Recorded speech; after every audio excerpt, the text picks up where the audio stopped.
And the Lord visited Sarah as he had said, and the Lord did for Sarah as he had spoken. For Sarah conceived and bore Abraham a son in his old age, at the set time of which God had spoken to him. And Abraham called the name of his son, who was born to him, whom Sarah bore to him, Isaac. Then Abraham circumcised his son Isaac when he was 8 days old, as God had commanded him. Now Abraham was 100 years old when his son Isaac was born to him. And Sarah said, God has made me laugh, and all who hear will laugh with me. She also said, Who would have said to Abraham that Sarah would nurse children? For I have borne him a son in his old age. So the child grew and was weaned. And Abraham made a great feast on the same day that Isaac was weaned. And Sarah saw the son of Hagar the Egyptian, whom she had bore to Abraham, scoffing.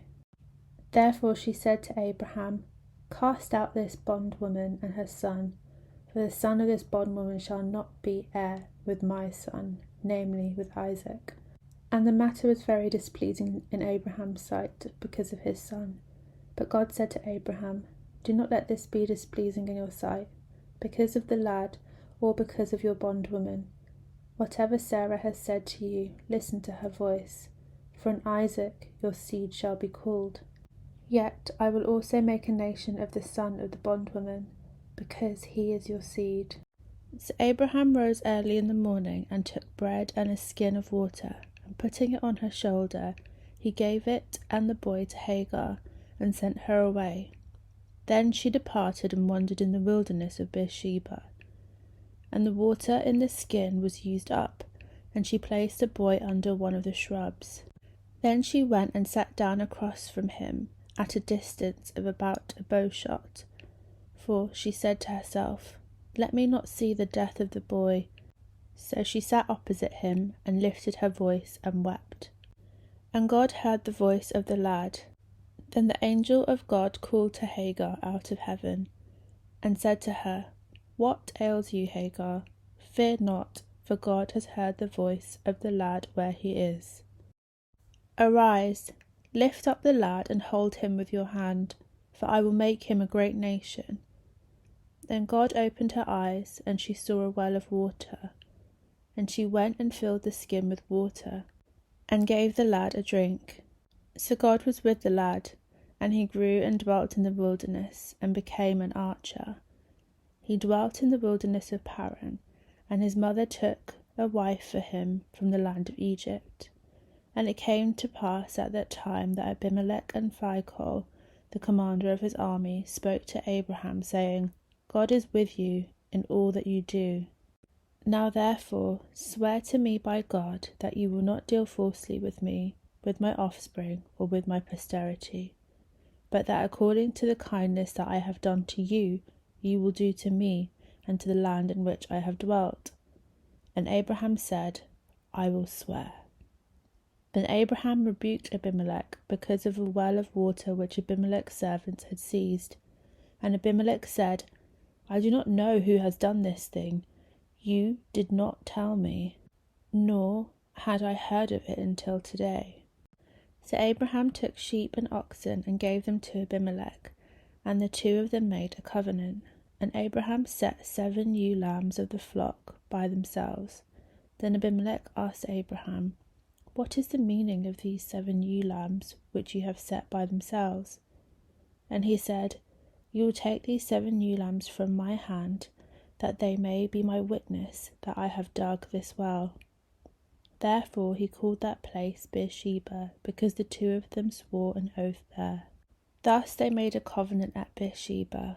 So Abimelech rose with Phicol, the commander of his army, and they returned to the land of the Philistines. Then Abraham planted a tamarisk tree in Beersheba, and there called on the name of the Lord, the everlasting God. And Abraham stayed in the land of the Philistines many days. Now it came to pass after these things, that God tested Abraham, and said to him, Abraham. And he said, Here I am. Then he said, Take now your son, your only son Isaac, whom you love, and go to the land of Moriah, and offer him there as a burnt offering on one of the mountains which I shall tell you." So Abraham rose early in the morning and saddled his donkey, and took 2 of his young men with him, and Isaac his son. And he split the wood for the burnt offering, and arose and went to the place of which God had told him. Then on the 3rd day Abraham lifted his eyes and saw the place afar off. And Abraham said to his young men, "Stay here with the donkey. The lad and I will go yonder and worship, and we will come back to you." So Abraham took the wood of the burnt offering and laid it on Isaac his son. And he took the fire in his hand and a knife, and the 2 of them went together. But Isaac spoke to Abraham his father and said, "My father." And he said, "Here I am, my son." Then he said, "Look, the fire and the wood, but where is the lamb for a burnt offering?" And Abraham said, "My son, God will provide for himself the lamb for a burnt offering." So the 2 of them went together. Then they came to the place of which God had told him. And Abraham built an altar there and placed the wood in order. And he bound Isaac his son and laid him on the altar upon the wood.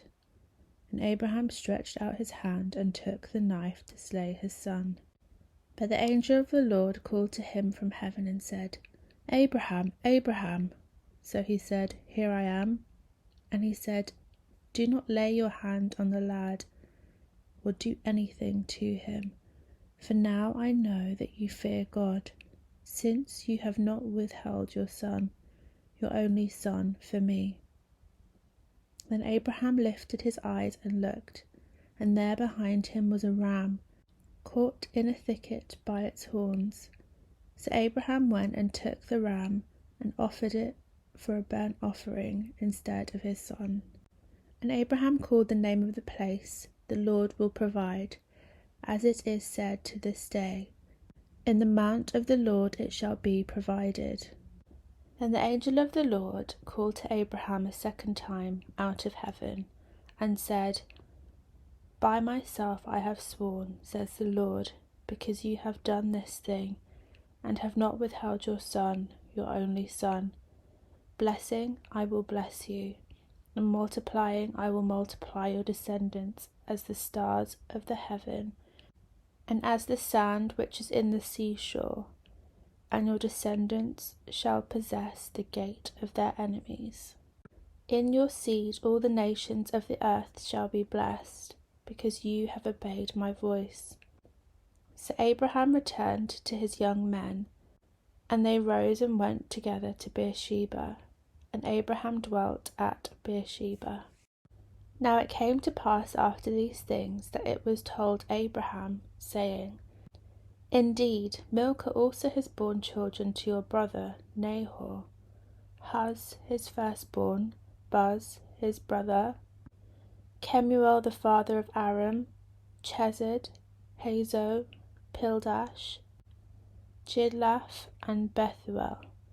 And Bethuel begot Rebekah. These 8 Milcah bore to Nahor, Abraham's brother.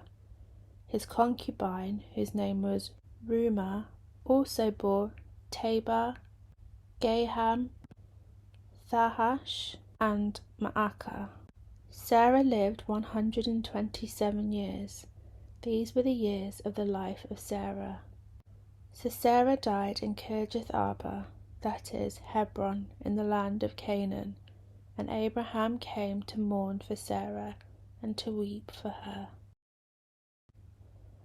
Then Abraham stood up before his dead, and spoke to the sons of Heth, saying, "I am a foreigner and a visitor among you. Give me property for a burial place among you, that I may bury my dead out of my sight." And the sons of Heth answered Abraham, saying to him, "Hear us, my lord. You are a mighty prince among us. Bury your dead in the choicest of our burial places. None of us will withhold from you his burial place, that you may bury your dead." Then Abraham stood up and bowed himself to the people of the land, the sons of Heth. And he spoke to them, saying, If it is your wish that I bury my dead out of my sight, hear me, and meet with Ephron the son of Zohar for me, that he may give the cave of Machpelah, which he has, which is at the end of his field. Let him give it to me at full price, as property for a burial place among you. Now Ephron dwelt among the sons of Heth. Ephron the Hittite answered Abraham in the presence of the sons of Heth, all who entered at the gate of his city, saying, No, my lord, hear me. I give you the field and the cave that is in it. I give it to you in the presence of the sons of my people. I give it to you. Bury your dead. Then Abraham bowed himself down before the people of the land. And he spoke to Ephron in the hearing of the people of the land, saying, If you will give it, please hear me. I will give you money for the field. Take it from me, and I will bury my dead there. And Ephron answered Abraham, saying to him, My lord, listen to me. The land is worth 400 shekels of silver. What is that between you and me? So bury your dead. And Abraham listened to Ephron, and Abraham weighed out the silver for Ephron, which he had named in the hearing of the sons of Heth, 400 shekels of silver, currency of the merchants. So the field of Ephron which was in Machpelah, which was before Mamre, the field and the cave which was in it, and all the trees that were in the field, which were within all the surrounding borders, were deeded to Abraham as a possession in the presence of the sons of Heth, before all who went in at the gate of his city. And after this Abraham buried Sarah his wife in the cave of the field of Machpelah, before Mamre, that is Hebron, in the land of Canaan. So the field and the cave that was in it were deeded to Abraham by the sons of Heth as property for a burial place.